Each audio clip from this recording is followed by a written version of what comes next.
नमस्कार दोस्तों, ओम नमः शिवाय। स्वागत है आप सभी का इस नए वीडियो में। ओम नमः शिवाय, जय श्री शिवाय, नमस्तुभ्यम, हर हर महादेव। पितृपक्ष का शनिवार का बहुत ही महत्वपूर्ण और विशेष उपाय है। ये क्यों महत्वपूर्ण है और किस लिए महत्वपूर्ण है, सब कुछ बहुत ही सरल और सहज रूप से समझने का प्रयास करेंगे। जी हाँ, पूज्य गुरुदेव की ही कृपा से इस उपाय को बहुत ही सरल और सहजतम तरीके से जानने का प्रयास करेंगे कि हमें पीपल के वृक्ष का क्या प्रयोग करना है, कैसे प्रयोग करना है, जिससे कि हमारे जीवन से पितृदोष दूर होगा और साथ ही साथ धन की प्राप्ति का भी आगमन होगा, सार बनेगा। देखिए क्यों महत्वपूर्ण होता है, हम सब कुछ जानने का प्रयास करते हैं और चलिए समझते हैं, आगे बढ़ते हैं। गुरु जी की कृपा से इस उपाय को समझने का प्रयास करते हैं। लेकिन उससे पहले अभी तक आपने वीडियो को लाइक नहीं करा है तो प्लीज़ वीडियो को लाइक करिएगा और चैनल को सब्सक्राइब कर दीजिएगा। देखिए, यह जो उपाय है हम अभी समर्पित कर रहे हैं अपने पितृ देवताओं को इस श्राद्ध पक्ष में। और शनिवार के दिन ही क्यों कर रहे हैं, शनिवार का दिन क्यों महत्वपूर्ण होता है श्राद्ध पक्ष में, पितृपक्ष में। जिस प्रकार से एकादशी, दशमी तिथि, नवमी तिथि, अमावस्या, शिवरात्रि होती, मासिक शिवरात्रि होती है, प्रदोष की तिथि होती है, त्रयोदशी तिथि होती है, सोमवार का दिन होता है प्रदोष का, सोमवार की प्रदोष होती है, शनिवार की प्रदोष होती है। जैसे ये तिथियाँ महत्वपूर्ण होती हैं, ठीक उसी प्रकार से पितृपक्ष में यानी कि श्राद्ध पक्ष में शनिवार की जो तिथि है, जो शनिवार का दिन होता है, बहुत ही महत्वपूर्ण और विशेष आवश्यक दिन होता है, यानी कि पितृपक्ष की शनिवार का दिन।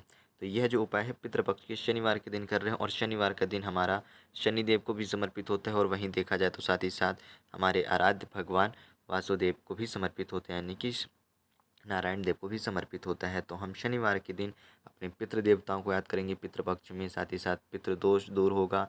हम अपने वासुदेव को याद करेंगे, हमारे घर में हमारे जीवन से जो धन की समस्या वह दूर होगी। शनि देव को याद करेंगे तो हमारे कष्ट कटेंगे, हमारी जो साढ़े साती है वह कष्ट कटेगी, शनि दोष कटेंगे। तो हमें करना क्या है, हमें मुख्य रूप से पीपल के वृक्ष की पूजा अर्चना करनी है और पीपल के वृक्ष को सब कुछ समर्पित करना है। कब? पितृपक्ष के शनिवार के दिन। देखिए, 16 श्राद्ध पक्ष में आप यह क्रिया यदि शनिवार के दिन नहीं कर पा रहे हैं तो अन्य किसी दिन भी कर सकते हैं। लेकिन ध्यान रखिएगा, एक नियम होता है, शनिवार के दिन आप पीपल के वृक्ष को स्पर्श तो करेंगे, लेकिन बाकी किसी दिन करते हैं तो आपको स्पर्श नहीं करना रहता है। ठीक, और रविवार के दिन तो आपको यह उपाय ही नहीं करना है। इस बात का विशेष ध्यान रखिएगा, यह गलती बिल्कुल भी ना करें। ठीक, इतना समझ गए किस दिन करना है, किस दिन नहीं करना है। और जिस दिन शनिवार के अन्य दिन करेंगे तो किस क्रिया का ध्यान रखेंगे, हम पीपल के वृक्ष को स्पर्श नहीं करेंगे। इस बात का ध्यान रखिएगा। हम दूर से उसको चरण स्पर्श करेंगे, यानी कि पैर छुएंगे दूर से। जैसे पीपल का वृक्ष है तो उसको ना टच करके आप उससे थोड़ा दूर जमीन में पाँव छुएं, पीपल के वृक्ष को प्रणाम करें, ऐसे करके करना है। अब हम आगे बढ़ते हैं, हमें करना क्या है, किस पीपल के वृक्ष की पूजा अर्चना करनी है, सबसे महत्वपूर्ण बात वह है। देखिए, इस उपाय में हमें दो प्रकार के वृक्षों की पूजा अर्चना करनी है। पहला वृक्ष वह जिस वृक्ष की, पीपल के वृक्ष की पूजा अर्पण होती है, वो फिर वह चाहे मंदिर में हो या मंदिर के अलावा किसी अन्य स्थान में हो, लेकिन उस वृक्ष की पूजा अर्पण होती हो, पूजा अर्चना होती हो, हम उस पीपल के वृक्ष की पूजा अर्चना करेंगे। या फिर ऐसे वृक्ष की पूजा अर्चना करेंगे जिस पीपल वृक्ष के नीचे भगवान शिव जी की शिवलिंग विराजमान हो, यानी भगवान शिव जी की शिवलिंग हो, उसकी पूजा अर्चना होती हो, जिसे हम पिपलेश्वर कहते हैं, पिपलेश्वर महादेव जी कहते हैं। हम दूसरा उस पीपल के वृक्ष की पूजा अर्चना करेंगे। तो या तो आप किसी मंदिर में चले जाएं, पूज्य स्थल में जहाँ पे पीपल का वृक्ष हो, उस पीपल की पूजा अर्चना होती हो, या फिर मंदिर के अलावा कोई अन्य स्थान पर पीपल का वृक्ष है उसकी पूजा अर्चना होती है तो वहाँ पर करें। या फिर जिस पीपल के वृक्ष के नीचे भगवान शिव जी की शिवलिंग का वास हो, आप वहाँ पर भी यह पूजा अर्चना कर सकते हैं। आप समझ गए किस प्रकार किस पीपल के वृक्ष की पूजा अर्चना करनी है, किस दिन करनी है, क्यों करनी है। यह तीन बातें हमारी स्पष्ट हो चुकी हैं, इतना समझ गए। अब हम आगे बढ़ते हैं, अब हम पूजा अर्चना कैसे करेंगे वह समझते हैं। तो देखिए, हम अपने पितृदेव को याद करते हुए कर रहे हैं ताकि हमारे जीवन से जो पितृदोष है वह दूर हो। पितृ से जुड़ी जो हमने गलतियाँ कर रखी हैं, जो त्रुटियाँ कर रखी हैं वह दूर हो। हम अपने पितृ देवताओं को नहीं याद करते थे, समय समय पर उन्हें भोग अर्पण नहीं करते थे, उनकी पूजा अर्चना नहीं करते थे। ये सारी क्रियाएँ हैं, सारी गलतियाँ हैं, सारी भूल चूक हमारी इस पितृ के उपाय से, यानी कि पितृवार के दिन, पितृ के शनिवार के दिन हम ये पूजा अर्चना करेंगे तो हमारी ये सारी गलतियाँ माफ़ होती हैं। कैसे करेंगे, हमें क्या करना है कि पीपल के वृक्ष के समक्ष जाना है। ठीक, भगवान वासुदेव को याद करते हुए, भगवान शनिदेव को याद करते हुए, माता लक्ष्मी जी को याद करते हुए, साथ ही साथ अपने पितृदेव को याद करते हुए पीपल के वृक्ष समझ पहुँचेंगे। अब हम लेंगे कुछ विशेष चीज़ें, कौन कौन सी, जैसे कि हमें लेना है एक दीपक। दीपक हम लंबी बाती का लेंगे और हो सके तो सरसों के तेल का प्रयोग करें।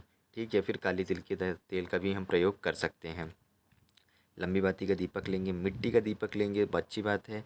यदि आपसे हो सके, यदि आपके पास आटा यदि उपलब्ध हो, आटे का दिया आप बना सकते हैं तो आटे की दियाली बनाएं बिना नमक की। ठीक, यानी कि आटे या मिट्टी का प्रयोग कर सकते हैं, लेकिन लंबी बाती ही रखेंगे। काले तिल के दाने लेने हैं 1 से 2 मुट्ठी। काले तिल के दाने क्यों लेंगे? देखिए, काले तिल के दाने भगवान वासुदेव को प्रिय होते हैं, भगवान शनिदेव को प्रिय होते हैं, हमारे पितृ देवताओं को प्रिय होते हैं, हमारे जीवन से जुड़ी धन की समस्याओं को दूर करते हैं, हमारे जीवन से जुड़े कष्टों को दूर करते हैं। साथ ही साथ यह काले तिल के जो दाने हैं वह माता लक्ष्मी जी को प्रिय होते हैं। क्यों प्रिय होते हैं? क्योंकि वह भगवान वासुदेव जी को जो भी चीज़ें प्रिय होती है वह माता लक्ष्मी जी को तो प्रिय अवश्य रूप से होगी ही होगी। तो काले तिल के दाने इसलिए हम प्रयोग करेंगे इस दीपक में। गुरु जी ने यह कारण बताया था काले तिल के दाने का प्रयोग करने का। तो हम कुछ 1 से 2 चुटकी काले तिल के दाने इस दीपक में डाल करके इकट्ठे कर लेंगे, यानी एक दीपक लंबी बाती का बनाएंगे, ठीक, सरसों के तेल का, और उसमें काले तिल के दाने डाल लेंगे। साथ ही साथ लेंगे हम एक स्टील का लोटा जिसमें दूध मिश्रित जल तैयार करेंगे, और एक लेंगे तांबे का लोटा जिसमें हम केवल जल रखेंगे। इसमें हमें दूध रखना है, ध्यान रखिएगा, दूध आप कोई सा ले सकते हैं लेकिन कच्चा दूध, और इसमें हम जल लेंगे। यह 2 चीज़ें हमने तैयार कर ली हैं, अपना दीपक तैयार कर लिया। अब हम पहुँचे हैं पीपल वृक्ष के समक्ष। पीपल वृक्ष के समक्ष जब हम कब पहुँचेंगे, सुबह या शाम को, तो वह समझिएगा। यदि आप सुबह के समय पे इस क्रिया को करते हैं तो सूर्य की रोशनी पड़ती है, सूर्य देव की तेज पड़ता है, और जब सूर्य देव का तेज पड़ता है पीपल के वृक्ष में और आप अपनी पूजा अर्चना करते हैं तो इससे आपके जीवन में तो तेज आता ही आता है, आपके जीवन का दुर्भाग्य दूर होता है, आपके जीवन में जो दुर्भाग्य चल रहा है वह दूर होगा, सौभाग्य में परिवर्तित होगा, और आपके कष्ट कटते हैं, आपका जीवन एक तेजमय, एक तेजशील में परिवर्तित होता है। तो उस वक्त आप ये सारी चीज़ों का प्रयोग करेंगे यदि दिन में कर रहे हो। लेकिन यदि रात्रि में करते हैं, रात्रि का तात्पर्य संध्या के समय में करते हैं, तो आप जल का प्रयोग नहीं करेंगे, ना ही जल का प्रयोग करेंगे, ना ही दूध का प्रयोग करेंगे, केवल दीपक लेकर के जाएंगे। ठीक, अब समझिए आप दिन में पहुँचे हैं। दिन में पहुँच करके क्या करना है, सबसे पहले जो आपके पास दूध मिश्रित जल है ना, इस जल को समर्पित करना है भगवान शिव जी का नाम लेते हुए, भगवान वासुदेव जी का नाम लेते हुए। देखिए कैसे करेंगे, सबसे पहले ओम नमो भगवते वासुदेवाय नमः का जाप करेंगे, फिर ओम श्री महालक्ष्मी नमः, फिर ओम पितृदेवताय नमः। तीनों मंत्रों का जप करते हुए आपको संपूर्ण दूध मिश्रित जल समर्पित कर देना है पीपल वृक्ष की जड़ में। समर्पित कर दिया, उसके बाद जो आपके पास जल है तांबे के लोटे में, वह आपको जल समर्पित कर देना है पुनः से इन्हीं तीनों मंत्रों का उच्चारण करते हुए।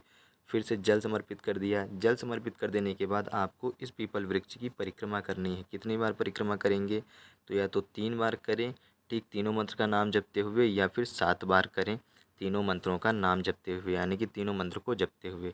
परिक्रमा कर लेने के बाद आपको क्या करना है कि जो आपके पास ये दीपक है, इस दीपक को दक्षिण दिशा की तरफ मुख करके आपको प्रज्वलित कर देना है। जो आप काले तिल मिला करके दीपक लाए हैं सरसों के तेल का लंबी बाती का, दक्षिण दिशा की तरफ इसका मुख करके आप समर्पित कर देंगे, प्रज्वलित करेंगे, और पीपल के वृक्ष को स्पर्श करते हुए प्रणाम करेंगे।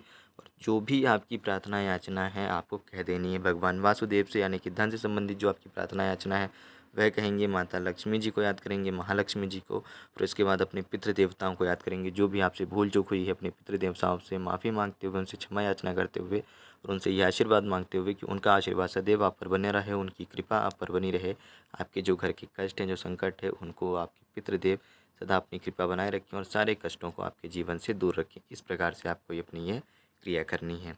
और यदि जो लोग संध्या के समय पर कर रहे हैं तो जल का प्रयोग नहीं करेंगे, केवल और केवल दीपक का ही प्रयोग करेंगे और अपनी क्रियाकलाप करेंगे। अब देखिए, जो जल समर्पित करा था ना आपने, दूध और कच्चे दूध वाला जल, और जो केवल जल समर्पित करा था वह भी आपको दक्षिण दिशा की तरफ मुख करके ही समर्पित करना है। दक्षिण दिशा की तरफ क्यों मुख करेंगे? क्योंकि आप अपने पितृ देवताओं के लिए विशेष रूप से यह उपाय कर रहे हैं, पितृपक्ष में कर रहे हैं। यदि आप इस उपाय को इस पितृपक्ष में नहीं कर पा रहे हैं, कहने का तात्पर्य शनिवार को नहीं कर पा रहे हैं, तो आप 16 श्राद्ध पक्ष में किसी भी अन्य दिन कर सकते हैं, लेकिन रविवार के दिन बिल्कुल भी मत करिएगा। और किसी अन्य दिन करते हैं तो पीपल के वृक्ष को स्पर्श मत करिएगा। अब पितृपक्ष में भी नहीं कर पा रहे हैं, आप किसी अन्य दिन इस वीडियो को देख रहे हैं, तो आप और केवल इस उपाय को शनिवार के दिन अपने भगवान वासुदेव, माता लक्ष्मी और पितृ देवता को याद करते हुए यह छोटा सा उपाय, ये सबसे अत्यंत लाभदायक और विशेषकारी उपाय आप कर सकते हैं। तो कैसे करनी थी, किस क्रियाकलाप से करनी थी, शनिवार के दिन के इस महत्वपूर्ण उपाय का क्या विशेष उपाय था, क्या महत्वपूर्ण था, क्यों महत्वपूर्ण था, हमने सब कुछ जाना और समझा है पूज्य गुरुदेव की ही कृपा से, बहुत ही सरल और सहज रूप से। तो उम्मीद करता हूँ आप सभी समझ गए होंगे। जय श्री शिवाय नमस्तुभ्यम, हर हर महादेव, ओम नमः शिवाय।